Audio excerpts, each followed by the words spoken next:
Rolling ready ready ಎಲ್ಲರೂ ನಮಸ್ಕಾರ. ಇವತ್ತು ರೋನಿ ಅನ್ನೋ ಕನ್ನಡ ಚಿತ್ರದಲ್ಲಿ ಪಾತ್ರಧಾರಿಯಾಗಿ ಅಭಿನಯಿಸಿ ನಾನು ಮಾತಾಡ್ತಿದ್ದೀನಿ. ರೋನಿ ಅನ್ನೋ ಚಿತ್ರ ನಮ್ಮ ಕನ್ನಡತಿ ಸೀರಿಯಲ್ ಕಿರಣ್ ರಾಜ್ ನನ್ನ ಆತ್ಮೀಯ ಗೆಳೆಯ, ನಾವು ಸೂಪರ್ ಗುರು ಅಂತ ಕಾರ್ಯಕ್ರಮಗಳೆಲ್ಲ ಸಾಕಷ್ಟು ಮಾಡಿದ್ವು. ಒಳ್ಳೆಯ ಕಲಾವಿದ, ಒಳ್ಳೆಯ ಭವಿಷ್ಯ ಇರುವಂಥ ನಟ ಅಂತ ಹೇಳಕ್ಕೆ ಇಷ್ಟಪಡ್ತೀನಿ.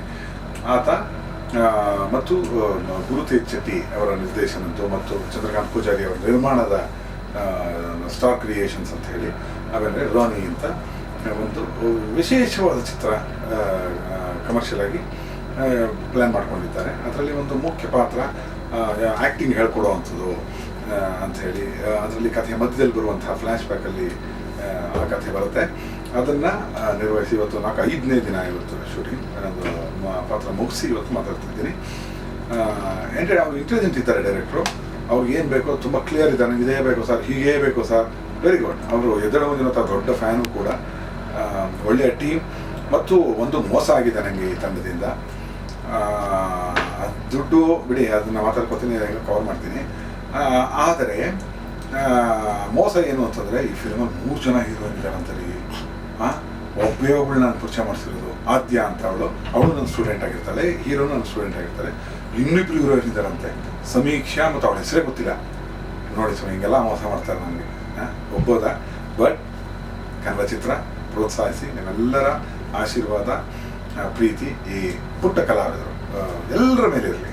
ಕನ್ನಡ ಚಿತ್ರಗಳು ಗೆಲ್ಲಬೇಕು ಥಿಯೇಟ್ರಲ್ಲಿ, ಎಲ್ಲರ ಮನಸ್ಸನ್ನು ಸರಿ ಹಿಡಿಯುವಂತಹ ಕಷ್ಟಪಡ್ತಿದೆ ತಂಡ ಅಂತ ನನಗನ್ಸಿದೆ.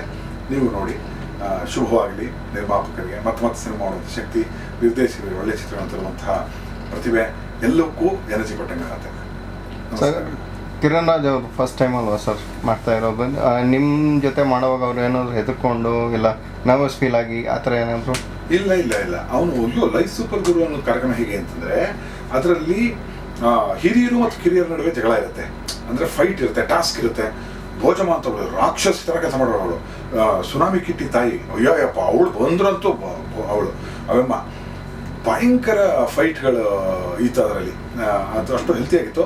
ಮತ್ತು ಇವನು ಕೂಡ ಕನ್ನಡ ಚೆನ್ನಾಗಿ ಮಾತಾಡ್ತಿದ್ದ, ಅಚ್ಚುಕಟ್ಟಾಗಿದ್ದ, ಲಕ್ಷಣವಾಗಿದ್ದ, ತುಂಬ ಕಂಫರ್ಟ್ ಅನ್ಸೋದು ಅವ್ರ ಜೊತೆ ಕೆಲಸ ಮಾಡೋದಕ್ಕೆ. ನಾನು ಮತ್ತು ಲೂಸ್ ಮಾತ ಯೋಗಿ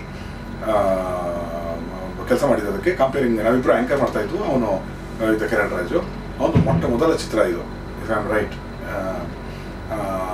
ಇದು ಚೆನ್ನಾಗಿ ನಡ್ಕೋತಿದ್ದಾನೆ, ಒಳ್ಳೆ ಸಂಸ್ಕಾರ ಇದೆ. ಹೀಗೆ ಸರ್, ಡೈರೆಕ್ಟ್ರ್ ಅವರು ಹೆಂಗಿದ್ರು sir? Was he confident? Because ನೀವು ಡೈರೆಕ್ಟ್ರು, ಅವ್ರಿಗೆ ಆ ನರ್ವಸ್ನೆಸ್ ಇರ್ತಾ ಸರ್?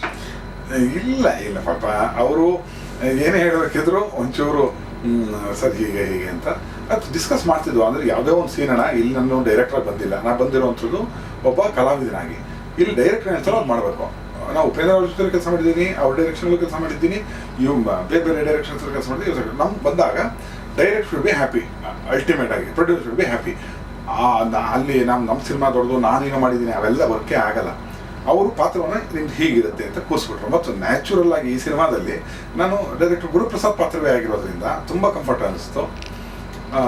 ಮತ್ತು ಗುರುತೇಜ್ ಶೆಟ್ಟಿ ಅವರು ಏನಿದೆ ತುಂಬ ಕಾನ್ಫಿಡೆಂಟ್, ಕ್ಲಿಯರ್. ಅವ್ರು ನನಗೆ ಈಗ ನನ್ನ ಡೈರೆಕ್ಷನ್ ಮಾಡುವಾಗ ನನಗೆ ಎಷ್ಟು ನನಗೆ ಬೇಕು ಸರ್ ಅಂತ ನಾನೇನೋ ಐಡಿಯಾ ಕೊಡೋಕೆ ಹೋದರೆ, ಸರ್ ಅದು ಬೇಡ ಅನಿಸುತ್ತೆ, ಇದು ಮಾಡಿ ನಾನು ಅಷ್ಟು ಕಾನ್ಫಿಡೆಂಟ್ ಆಗಿದ್ರಪ್ಪ. ಸರ್, ಪ್ರೊಡ್ಯೂಸರ್ಸ್ ಬಗ್ಗೆ? ಪ್ರೊಡ್ಯೂಸರ್ದು ಇನ್ನೂ ಸ್ವಲ್ಪ ಮಾತುಕತೆ ಬಾಕಿ ಇದೆ, ನಾನು ಆಮೇಲೆ ಹೇಳ್ತೀನಿ. ಮೊಟ್ಟ ಮೊದಲಿಗೆ ಸಿನಿಮಾ ಮಾಡ್ತಿದ್ದಾರೆ, ಒಳ್ಳೇದಾಗಲಿ ಅವ್ರಿಗೆ. ಒಳ್ಳೆಯ ಬಡ್ಜೆಟ್ ಹಾಕಿ, ಅಂದರೆ ಸಾಕಷ್ಟು ಹಣ. ನಾನು ಹೇಳಿದಾಗ, ಏನು ಸ್ವಾಮಿ ನನಗೆ 3 ಫಿಲಮ್ ಮಾಡ್ಬಿಡೋಣ, ಈ ಬಡ್ಜೆಟ್ ಕೊಟ್ಟಿದ್ದಾರೆ ನೀವು ಅಂತ. ಸೊ ಒಳ್ಳೆಯ ಬಡ್ಜೆಟ್ ಹಾಕಿ ಡೈರೆಕ್ಟ್ರಿಗೆ ಟೈಮ್ ಕೊಟ್ಟು ನೀಟಾಗಿ ಸೆಟ್ ಕೂತು ಎಲ್ಲ ಕರೆಕ್ಟಾಗಿ ಆಗ್ತಾ ಇದೆಯಾ, ಎಲ್ಲರ ಪೇಮೆಂಟ್ಗಳ ಮೇಲೆ ಊಟ ತಿಂಡಿ ಉಪಚಾರ ಎಲ್ಲದಕ್ಕೂ ಅವರು ಸಪೋರ್ಟ್ ಮಾಡ್ತಿದ್ದಾರೆ. ಒಳ್ಳೆಯದಾಗಲಿ ಅಂತ ನಾನು ಆಶಿಸ್ತೀನಿ.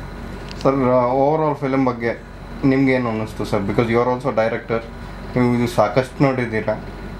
ಈ ಮೂವಿನಲ್ಲಿ USP ಏನಿದೆ ಸರ್? USP ನನಗೆ ಅಲ್ಲ, ನಮಗೇನಾಗುತ್ತೆ, ಈ ಸಿನಿಮಾ ಆಲ್ಮೋಸ್ಟ್ ಇನ್ನೊಂದು ವಾರ ಅಥವಾ 5 ದಿನ ಶೂಟ್ ಆದರೆ ಕುಂಬಳಕಾಯಿ ಆಗ್ಬಿಡುತ್ತೆ. ಸಿನಿಮಾ ಮುಗಿಯೋ ಹಂತಕ್ಕೆ ಬಂದಿರುತ್ತೆ.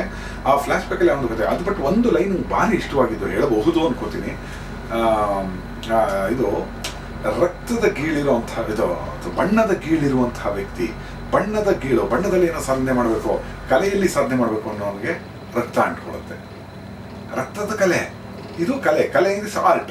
ರಕ್ತದ ಕಲೆ ರಕ್ತದ ಇದು ಒಬ್ಬನಲ್ಲಿ ಎರಡು ರೀತಿಯ ಇದು ರಕ್ತದ ಕಲೆಯನ್ನು ಆಸೆ ಪಟ್ಟವನಿಗೆ ರಕ್ತದ ಕಲೆ ಮೂಡಿದ್ರೆ ಕೈಗೆ ಹೇಗಿರುತ್ತೆ. ಒಂದು ಕ್ಯಾನ್ವಾಸಲ್ಲಿ ಚಿತ್ರ ಬಿಡಿಸ್ಬೇಕಾದವನು, ಸಿನಿಮಾಗಳು ಮಾಡಬೇಕಾದವನು, ಕಲೆಯಲ್ಲಿ ತನ್ನ ಜೀವನವನ್ನು ಸಾರ್ಥಕತೆ ಮಾಡ್ಕೋಬೇಕಾದವನು, ಮನುಷ್ಯರ ಜೊತೆ ಹೋರಾಡೋ ಹಾಗೆ, ಆ ರಕ್ತದಲ್ಲಿ ಪೇಂಟ್ ಮಾಡೋ ಹಾಗೆ.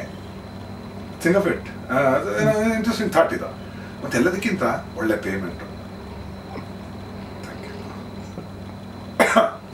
ಫೈನಲ್ ಕನ್ಕ್ಲೂಷನ್ ಕೊಟ್ಬಿಡಿ ಸರ್. ದಯವಿಟ್ಟು ರಿಲೀಸು ಕನ್ನಡ ಚಿತ್ರ ಪ್ರೋತ್ಸಾಹಿಸೋಣ, ಅದು ನಮ್ಮ ಜವಾಬ್ದಾರಿ ಕೂಡ. ಮತ್ತು ರಿಲೀಸ್ ದಿನ ನಾನು ಮೀನ್ ಥಿಯೇಟ್ರಲ್ಲಿ ಇರ್ತೀನಿ, ನೀವು ಬರಬೇಕು. ಎಲ್ಲೇ ಇದ್ದರೂ ನೋಡಿ ದಯವಿಟ್ಟು ಚಿತ್ರ. ಇಂಥ ಚಿತ್ರಗಳು ಬರಲಿ ಬಂದ ಚಿತ್ರಗಳು ಹೊಸ ಕಲಾವಿದರು ಅವರ ಕೆಪಾಸಿಟಿ, ಅವರ ಟ್ಯಾಲೆಂಟನ್ನು ಪ್ರೋತ್ಸಾಹಿಸೋಕ್ಕೆ ನಾವು ಮುಂದೆ ನಿಂತ್ಕೊಳ್ಳೋಣ. ನಾನಂತೂ ನಿಂತ್ಕೋತೀನಿ. ನೀವುಗಳು ಜೊತೆಯಲ್ಲಿ ಸಾಥ್ ಕೊಡಿ ಅಂತಲೇ ನಾನು ವಿಶ್ ಮಾಡ್ತೀನಪ್ಪ. ಒಳ್ಳೆಯದಾಗಿ.